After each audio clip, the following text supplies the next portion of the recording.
Welcome to the 60th video in the series, Foundations of Communist Organizing. Today we've got something a little bit different. Today I've got my personal analysis of organic centralism as claimed by the ICP. As I was working through the previous text, the Communist Party and the tradition of the left, due to, shall we say, frustration with the lack of any sort of concrete explanations, and to be clear, they actively intend to avoid doing so out of fear that actually explaining how it works and some of the actual processes will reduce organicity, because apparently knowing things about something makes it so it becomes less dynamic or something. Yeah. Anyway, so I wanted to put everything together into this thing and try and be able to actually explain it to anybody who asked. I don't know how successful I was, but you can tell me once I get to the bottom of this. Now, I do analysis in terms of comparison between it and some of my own ideas about Honorado Dahlmann's dialectical centralism. Reminder, it's essentially the mass line within the party. Just consider in those terms. So, dialectical centralism, revolutionary unity through internal mass line is what I've subtitled this, even though this is technically about organic centralism. To preface, democracy is specified by the ICP as any consultation of the rank and file, along with any organizational structure required to support doing such, and likely anything that is used to implement the collective decisions made through such. They consider this to include sovereign deliberative congresses or formal meetings, usually of representatives who discuss things in depth, statutes, rules, bureaucratic machinery, most likely defined as a system or group of people which is separate in terms of social interests to the whole that administrates the whole. Its bureaucracy seeks to expand itself in order to justify itself, building organizations and hierarchies that are unnecessary for the functioning of the organism, but rather for the parasite. Expulsions, repressions of a legalistic nature as part of the regular life of the party, or any choice or election of people to positions within the technical hierarchy, as opposed to spontaneous placement according to ability. They do not ascribe any value to democracy in the sense of a principle. They consider it a tactic to be used in specific circumstances when it achieves greater centralization. However, they have determined that at their stage of party construction, there is no place for any remaining democracy. They claim that democratic centralism arose because different class interests were at play in the Second International, and democratic centralism was an invention of the party center to deal with the problems resultant of people not having respect for its orders, and thus legal statutes, congressional resolutions, and a bureaucratic hierarchy out of those congressional resolutions that cannot be broken due to not having a common tactical norm to call upon, which all would follow. Thus, democratic centralism would allow the center to demand that everyone, individuals, factions, groups, circles, local, national, etc., fall in line with democratically decided tactics and discipline them for not carrying out the tasks demanded. Their conception of organic centralism is centralization of party action obtained without the use of democratic processes, though they do not specify in clear terms what process they use to achieve this centralization. In fact, it very much sounds like they believe that democracy not only produces bureaucracy, but also that lacking democracy will thereby not produce bureaucracy. This is of course absurd. Democracy is meant to be a consultation of the whole of the people so that they can make decisions collectively, with no organization separate from the people. That this does not occur is indicative of the class character of society. In addition, this conception would force them to take the position that companies, which are absolutely dictatorial and at no point seek consultation of their employees, or slavers who seek, of course, no knowledge or consent from their slaves, lack bureaucracy. This is, of course, incorrect. Thus, organic centralism, if it is neither to consult the rank and file, nor act as an autocracy that is separate from the rank and file, and thus bureaucratic, then it must take a distinct form. It can be best described as a 5-step program. Step 1. Prefigure the Unitary doctrinal aims and with it establish the program and tactics. Step 2. Expel or otherwise discipline everyone who disagrees with the program or does not adhere to it by disciplinary measures of all potential kinds. Step 3. With your new quote-unquote pure party, do technical organization to such a high degree that it doesn't matter if people agree with the program or not, because their duties are so tight that their individual interests do not matter. The party subsumes all. Step 4. Steadily remove Step 2's coercive systems as the technical organization advances, as people in the party are fully disciplined without the stick via the environment. At this point, the rank and file can simply compare the orders from the center with their own understanding of the doctrine, program, and tactics, and accept or decline orders without discipline. And finally, Step 5. Dissolve this when its military revolution phase. You're now a strict military organization. Under normal circumstances within organic centralism though, the organizational structure is best understood as a multi-phase pyramid, which converges at a central node. An operational central organ, which in turn regulates and directs the entire network via some form of communication network, which connects center to perimeter and perimeter to center, back and forth in order to coordinate, direct, and issue orders to all differentiated organs while planning and issuing instructions. The pyramidical structure acts as a hierarchical differentiation with a strict division of labor of order givers and order takers assigned to individual militants. Organs perform and support such functions that develop the hierarchy, roles, and discipline without careerism. To support centralism and discipline, the party requires organically developed organs which direct and coordinate action according to those needs across all local and national circumstances, with all militants and organs of all areas owing absolute obedience and discipline to the center, which in turn makes sure all decisions of organs are unitary, even if they are performing different tasks, which are done according to aptitude and material capacity of each organ, all in service to a common goal which will, in turn, bring all organs into closer and mutualistic relations. All individual members are to have absolute discipline to the center, and sections and local groups have absolutely no autonomy while rejecting any communication networks that do not align with the center. Within organic centralism, all members are to be fully familiar with the actual activity and life of the unified program, doctrine, and tactics of the International Communist Party, achieving revolutionary organic unity via the indemnification and opportunist populism via education. This unitary program, doctrine, and tactics do not need to be changed unless they are shown to be completely false, acting as scientific theories where in any circumstances wherein something does not happen that was expected, instead are hypothesized about, rather than tossing aside all historically gained information. Because the core cornerstone parts of these are not up for debate, there are no arguments about them. Just because they're not up to debate doesn't mean that there's not arguments. Instead, internal relations are joint shared work that all party members participate in, aiming to develop the best solutions embedded within these as possible for their conditions. These joint works are continuous, not formal or periodic. In this work, tactical cornerstones are given greater clarity for application in all circumstances, with tactical lines being honed. Via common principles, these tactics are applied in concert, with analysis of the environment to produce the most efficient organizational tools for that environment possible, which coordinates the party's activity as a whole. These participative activities done by all members of the party are not done by debate, formal meetings, or consultations of the rank and file, but through, quote, rational and scientific search for solutions within the boundaries of program, doctrine, and tactics, end quote. So basically, think about it like a research institute, but everybody in the organization is a researcher. They don't get together and vote on, okay, of the various positions, which one do we go with, and so on and so forth. But, you know, we can't really know everything that's going on, especially on the local level. There are limitations, right?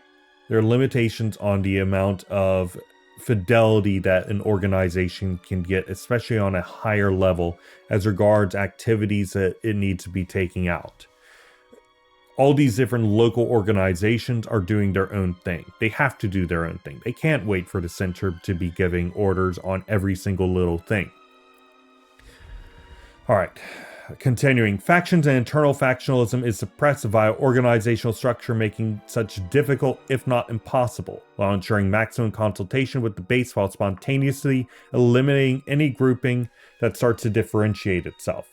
Those who differentiate themselves will, of course, cease properly carrying out their duties within the technical hierarchy, and thus be removed as a result of failure to carry out tasks to expected degrees.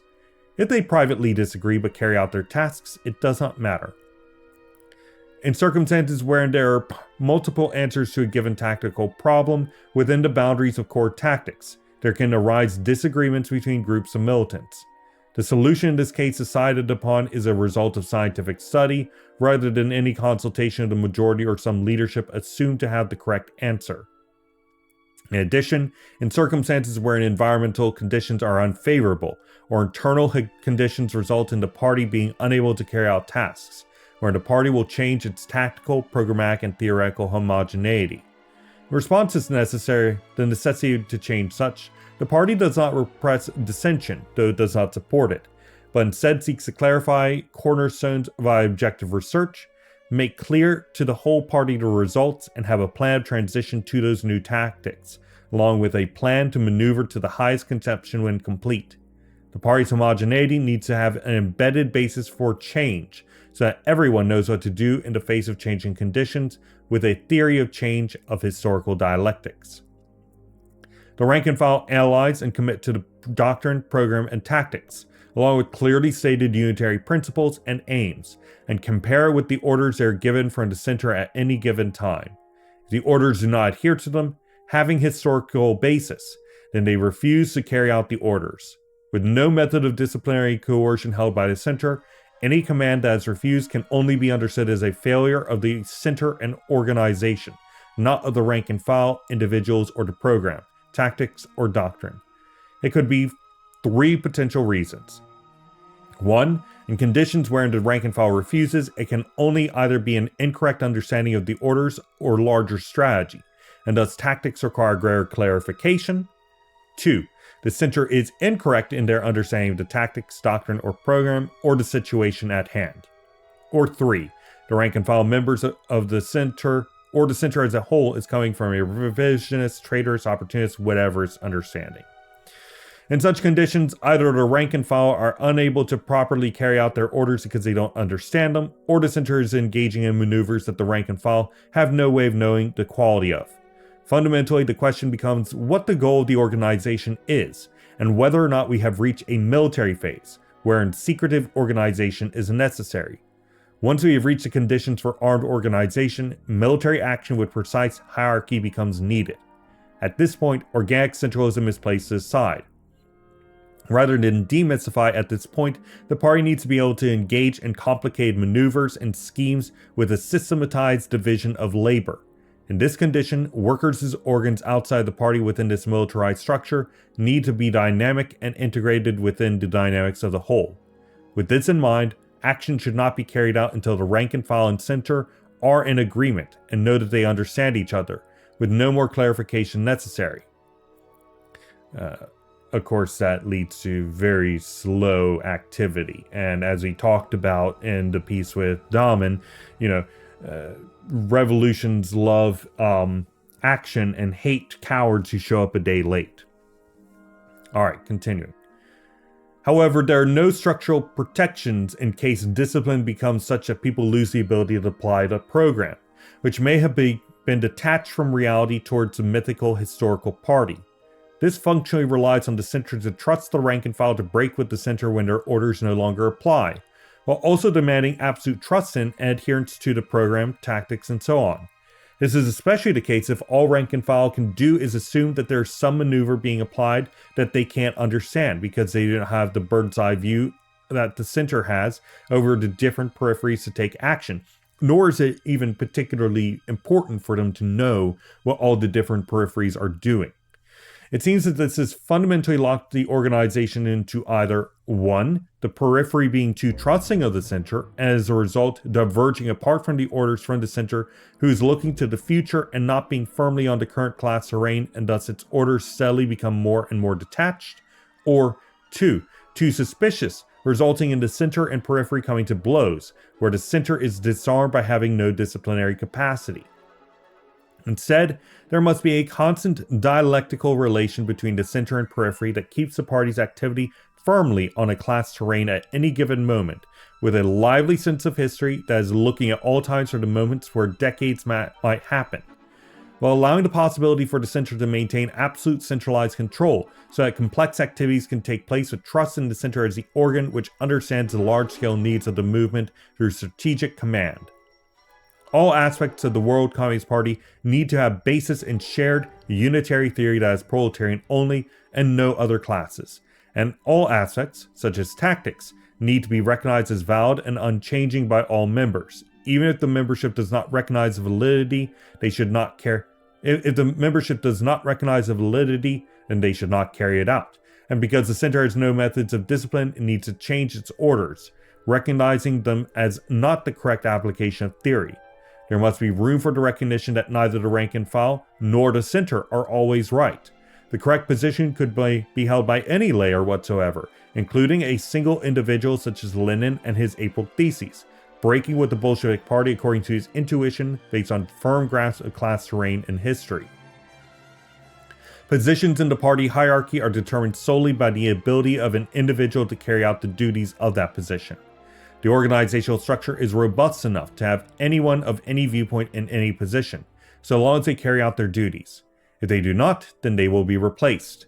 Authority rests upon information, appropriate focus of knowledge for a given decision, and that people agree to abide by the decisions made. There's no explanation besides, quote, natural selection, end quote, to how replacement occurs. They say they do not blame individuals for failure to carry out their duties, but instead analyze the processes that allowed the mistake to occur in the first place and seek to correct it in terms of organizational structure, not through processes of disciplinary control. It also does not explain how the party audits its organs to determine if they're actually carrying out the duties and to what degree they are.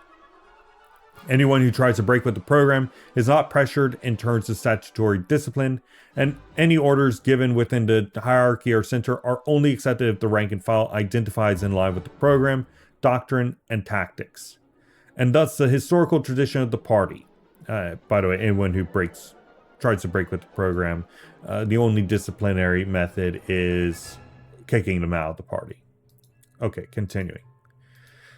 Hence, any deviation will not find purchase. Commitment is not made to any leader or organ in the party, but instead only to the unitary doctrine, program, and tactics, which are themselves integrated in the organizational structure in a technical way. Early on, expulsions of those who break with the program occur, as well as the need for organs and instruments of centralization, disciplinary and auditing structures to make sure the various organs are in line with the center, coordination and policy, bureaucratic measures, statutes, rules, guidelines, etc., before the organization is developed and the technical construction and education of the party rank and file has reached a point where disciplinary action through coercive statutory methods becomes obsolete outside the most specific of cases. After the cornerstones of tactics, program, and doctrine are established by coercive disciplinary force, organizational construction becomes a purely technical manner, aimed at maximizing coordination, harmonization, and capacity for the center to direct party activity. Less and less necessity for keeping bad actors out through force, such as bureaucratic measures, is necessary, and the organization becomes structured enough that it no longer attracts or keeps people in with individualistic tendencies such as careerism, anarchism, contrarianism, being a windbag seeking the platform, and so on. Instead, only attracts genuine revolutionary militants. Maximal organization, centralization, and discipline should not require statutory codification, disciplinary regulation, distinct between the center and periphery, or division of labor, as everyone would know and accept everything they should accept automatically as a unified body. The necessity of any given individual is reduced as much as possible by positions in the party and technical hierarchy being constantly rotated amongst all members regardless of skill or knowledge. So no competitive exams to determine placement. who should develop understanding and skills in all of them. However, to note, one's understanding of their duty influences how it's being carried out, even if they're in complete agreement with the center. To seek to remove the human element from the organization can only result in a model organization conception. This is unsurprising, though, as their organic method aims at absolute homogeneity in terms of tactics, program, doctrine, aims, and thereby the organizational structure necessary to support them. By having such robustness, all functions of the organization can be completely black-boxed, and all the disparate systems need only ask if orders are conflicting with the traditional line, if they are timely and relevant, and the member in the hierarchy giving orders is carrying out their duties to the best of their ability, likely meaning, in this case, comparison to historic activity in that position and to others in comparative ones. So it's like, okay, well, we're back to why not just say, okay, we've scientifically derived the ideal party structure. They already kind of say that, but then they waffle about it. Oh no, the organizational structure must be completely organic and we can't say anything about it until it's in place.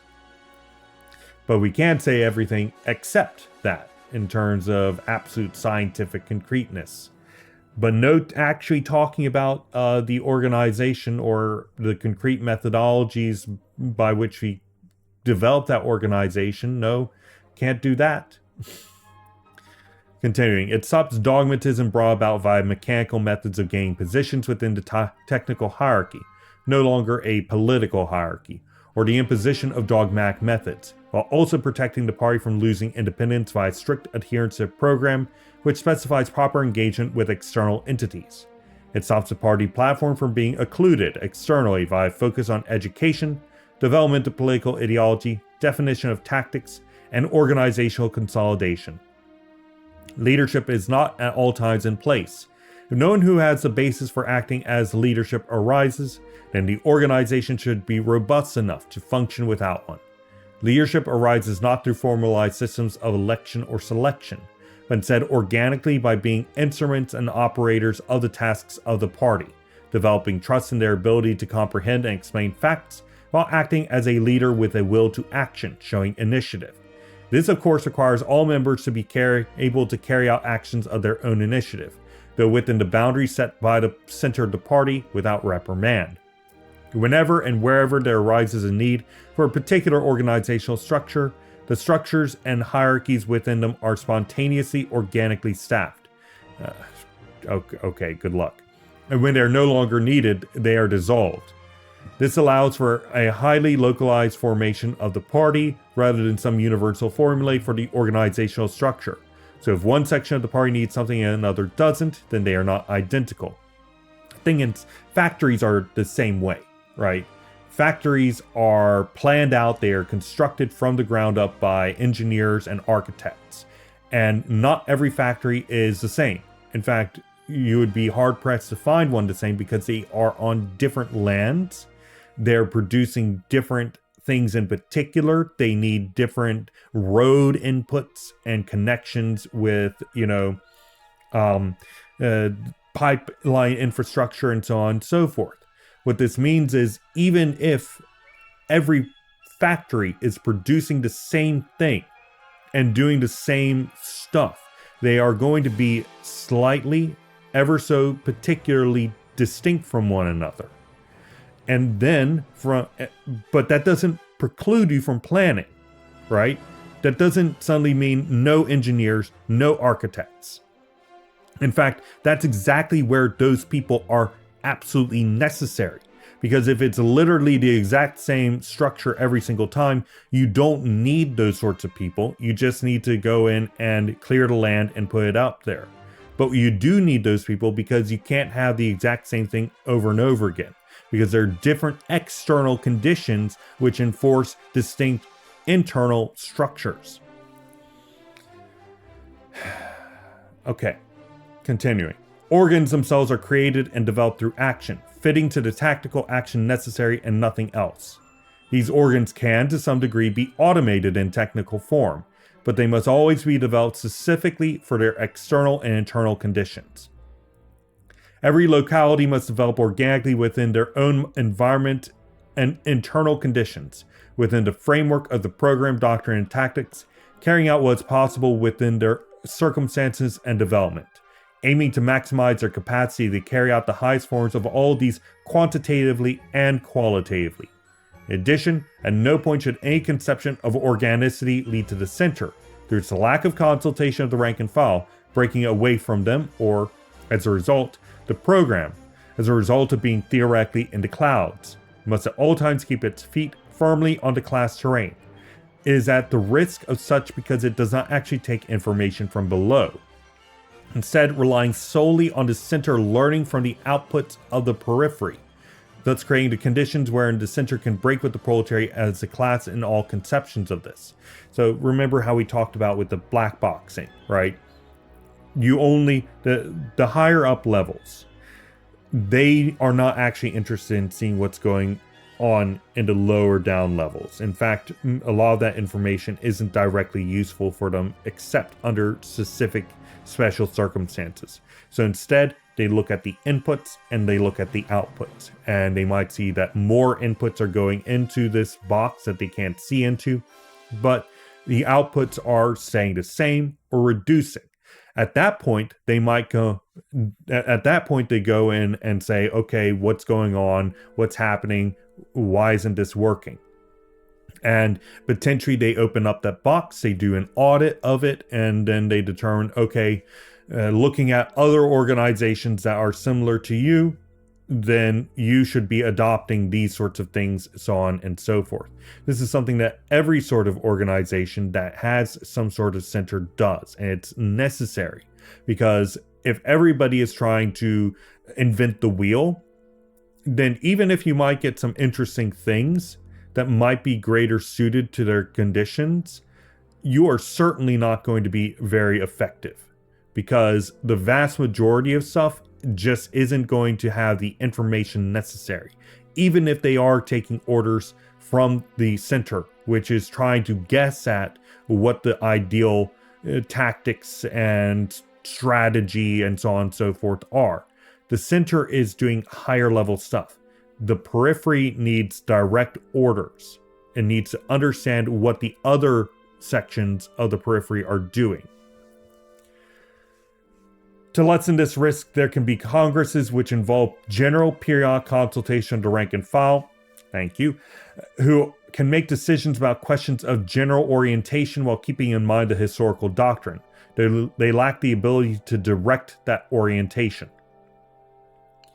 The organs of the party and individuals are linked from the center to base via inflex. So basically you got, like I was talking about before, the whole party is a group of researchers, and they are all sending in papers to one another talking about what's going on with their stuff constantly. But we also at the same time have regular get-togethers like, scientists do. Everybody gets together into a large convention and talks about things that they've discovered and gives speeches and so on and so forth. And it makes it so everything moves more smoothly. Everybody learns what new things are available for their own work, etc., etc. Continuing. The organs of the party and individuals are linked from the center to the base via inflexible party norms that are binding to all and based on historical theory, organizational rigor and continuity, and precise methods of strategic action determined by allowable possibilities, tactics we know work or don't know whether it works or not within the limitations of the historical doctrine, and vetoed possibilities, tactics we know historically don't work. The organizational form and organs are based on the functions of the party, which are an act of class-based will, and thus they prefigure communist society. As such, the program, doctrine, and tactics, and thereby the resultant competition with bourgeois society, the tasks, the political class party for the proletariat, and the organizational structure to carry out these are all prefigured as well. The party creates its recursions or organs based on its discharge of all of its functions, with old recursions that are unnecessary, reconstructed to fit the environment and internal conditions of the party, or dissolved. However, it must be noted that all organizations have universal components, characteristics, and tendencies, and lose their capacity to fulfill their purpose as organizations when such are not understood as part of their production, such as the fact that all systems seek to maintain themselves as organizations. In addition, some organizations may seem unnecessary in an immediate sense, but have long-standing necessity which only shows up in certain occasions, which the organization is needed in a steady state for example, firefighters. This is not necessarily known automatically, especially by the center, which doesn't necessarily know what each recursion needs to function. Ultimately, this is missing an explanation on how technical functions and organizations are determined to have outlived their usefulness, and the process by which they either go self-destructive apoptosis rather than becoming cancerous bureaucracy, or are removed through what can only be an intensely mechanistic and coercive process.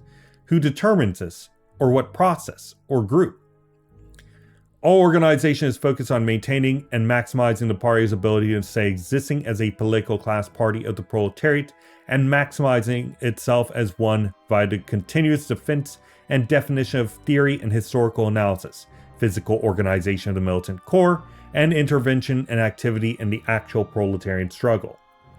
In addition, organic centralism seeks to prefigure the operations of communist society, which seek a scientific society of mutual connection between individuals as free and equal producers. It is a negative transcendence of class society's conditions and products, such as internal struggles, coercion, bureaucracy, formalism, careerism, cult of personality, and so on, and thus requires constant struggle, coercion, and organizational structure to negate, as we cannot yet positively transcend it, negating the negation. Communism requires there be no specialized machinery distinct from the social body of the people. The party should function the same way internally if it is attempting to negatively prefigure communist society, and as such the party's structural integrity cannot be based on statutes. Note, both of these I find particularly contentious. Spoken or not, all systems have rules, regulations, modulations, and so on, which allow to harmonize, audit itself, have an ethos, and so on and so forth. In addition, if we consider their approved technology matrix, their tactics, their program, their doctrine, and the adherence to such, then rules and statutes will necessarily arise not only to protect such, but also to protect the proceeding in support of them. For example, meetings, which necessarily must occur to carry out the daily life of the organization, are constantly interrupted. The organization must create something that is able to make it so the meeting can proceed. A rule not being spoken or written does not make it any less a rule. Or laws, and we've talked about this before. Note this is contentious within Marx. Clearly, some sort of arbitration system is necessary. At the very least, administrative laws will need to be in place, and any laws and legal relations will be distinct to communism, likely embedded within a much more democratic structure. Its structural integrity should be based instead on a hierarchy of technical functions filled on the basis of ability with full centralization and without distinction from the rest of the party. Any technical functions that are no longer necessary should be retired.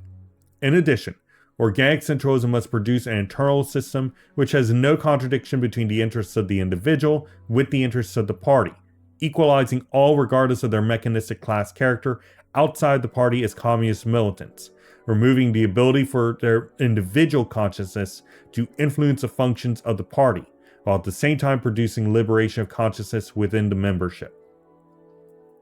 In the end, organic centralism, as understood by the ICP, finds itself having to backtrack multiple times. First, it recognizes the need to consult the rank and file, generally replacing it with the phrase, quote, participatory activities. Even if this is not an official periodic process of decision-making, it is still constant mass engagement that is involved in decision-making within the party. This is in fact a consultation of the rank and file. This is supposed to be the true demos, by the way. This is the reabsorption of social power by the proletariat as it carries out action spontaneously within the social organism according to their own will and desire, right? Second, it recognizes the need to change approach to doctrine, program, and tactics under duress externally, or as a result of the internal duress. But then it has a conception of a return of a historical, mythological party which, quote-unquote, people need, a mythology of. And that's that's straight out of some people that we would rather not be associated with. Yeah. People need a mythology? No. Perhaps he can call this clarification, but why state them in absolute terms when the clarification dashes away such in the first place? It can only lead to confusion. Third, it speaks a lot about rejection of model organizations, but ends up going right back into and reconstructing them, prefiguring all the bases for the organizational structure. It simply stops short of taking that final analytic step and black boxes it, because again, they seem to believe that by not actually explicitly stating something, it doesn't exist.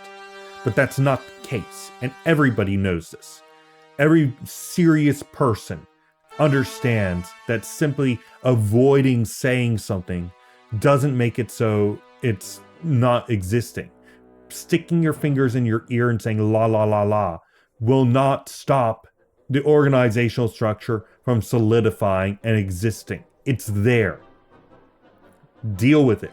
And because it's there, that means that you need to build up structures to recognize it and work within it and work externally to it in case there's any problems. If you're not actually looking into it, then the only result is it will be unable to take the kinds of actions that it needs to according to your own interests. And that will also develop its own interests external to the party, both the mass, the rank and file, and the center. All right, continuing. Fourth, it weakens its original positions on doctrine, program, and tactics from universal such and such to cornerstones. Maybe this is just a language thing, but universal versus cornerstones, I think, are pretty distinct formulations, at least in terms of language. Fifth, it conceives the party as effectively already a complete entity, existing in the past, present, and future all at once. However, the fact that organic centralism must be suspended during military phase, as if there's a period wherein one can make a clear distinction between the military phase and the organization phase, rather than understanding that the party must at all times be preparing for when the hammer drops, and effectively already in a military footing at all times, means that there's some profound issue here. And how do you bridge the gap? How do you move from the organic centralist party to the military phase party? Who ends up in charge? How are you deciding who is in what position, right? Is it spontaneous? Probably it's not electoralism. I don't know. They don't say. Sixth, it seeks to simultaneously recognize the individual as an active economic, political, and historical agent, while also denying it, or rather, it seeks to allow the possibility of such while not requiring it. This is an interesting attempt at byplay, but I suspect it does not actually go through. They're clearly hoping for another Lenin to show up, but want to be able to do without him at the same time. This is fine. This isn't strictly a backtracking, but I think it's important to bring up because... Yeah, anyway. Seventh, the process of absolute domination of individuals through intense systemic disciplining to shared doctrine is interesting. But I think I understand why, and quote, it's easy to laugh. They say, quote, when at a certain point our banal opposer tells us that this is tantamount to us constructing our own mysticism, setting himself, poor man, as one who has overcome all fates in mysticism. Oh, okay. And mocks us with religious terminology, saying that we prostrate ourselves before Mosaic and Talmudic, biblical or Quranic, evangelical or catechistic tables. To him we reply that not even that will make us feel obliged to go on the defensive, and in fact, leaving aside the usefulness of annoying the new crop of Philistines which every age throws up, we have no reason to be offended by the statement that our movement, and so such time has triumphed in reality, which foresees according to our method every subsequent conquest of human knowledge, may still need a mysticism, or if you wish, a myth. So they're accepting the title. Oh yes, we are essentially a religious group. And this goes back to our previous reading, the conclusion section of the Communist Party theory of the left, where they talk about pure, uncorrupted theory, sacred lessons, and so on and so forth, and establish the doctrine as something distinct from the principles, where the doctrine, of course, is a religious term in this sense, right? They are clearly going in and making an attempt to establish themselves as some sort of holy institution with special external knowledge beamed down from tradition and so on and so forth. And oh yes, we totally need a myth. We need all this sort of religious trappings. And then accepting the title, followed by left-wing communism and infantile disorder, a condemnation of the renegades to come. Quote, Lenin, who's holding an enlistment rather than teaching in an academy, refers to qualities of devotion, tenacity, self-sacrifice, and heroism. We, his distant pupils, have recently, with dialectical resolve, dared to openly refer to the fact of joining the party as a, quote, mystical occurrence. Joining the party is a mystical occurrence. Kind of like joining a church is like God coming in and, you know, inviting you into his house, right? It's the exact same sort of conception. This can only end swimmingly. If your demand for adherence to doctrine is such that you accept claims that you are acting in a religious manner, you should probably re-examine your engagement, not lean into it. But they say, oh, actually, it's fun to annoy people who call this shit out. And finally, 8, how are resources allocated? If the center is doing that, then it will functionally have disciplinary capacity, right? Because they can decide, oh, this section needs resources, that section needs resources, and who they decide gets those resources, you know, is the one that is the selection by the center. And effectively, all the different peripheries need to bow down to the center in order to receive the kinds of funding and resources and supplies that they need. So yeah, that's not something that you can actually escape, especially when we're talking about the need of the center in order to harmonize all the different struggles together. It kind of needs to have its finger on the resources in order to invest them wherein they're getting the most bang for their buck. We talked about those black boxes with inputs and outputs. It's the same way, right? Anyway, this is my analysis of organic centralism as claimed by the ICP. We've finally finished this piece. I don't have the extracted quotations because most of this was actually taken from my previous notes. There's a bunch of additional things, but it's mostly my own thoughts. Realistically, this could have been and should have been added into the PowerPoint series that will be prepared for it, but I already had this prepared, so I just wanted to put this out here.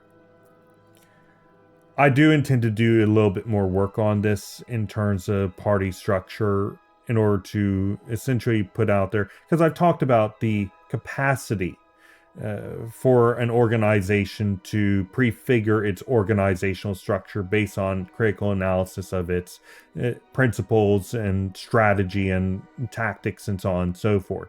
So I'll at least give a hand at trying to do that in terms of the organizational structure, some thoughts at least on some of the different ways they might do it. I'm not the greatest skilled at this, mind you, so I can't tell you what will probably be the best form, much less say how each thing interfaces with one another. That being said, I do come from a cybernetics systems theory type background, so to the very least I can at least give some ideas here.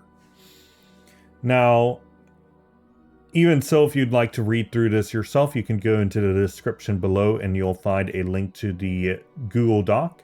You'll also find a link to United Marxist Pact Discord server if you'd like to talk about this or any ideas or questions you might have. Then we would love to have you. Tomorrow, we will be going over the 1980 piece by the Il Partito Comunista. The party does not arise from circles. Thank you for joining me for today's topical summary. Well, actually, not summary, breakdown in this case of a particular topic. And I hope to see you tomorrow.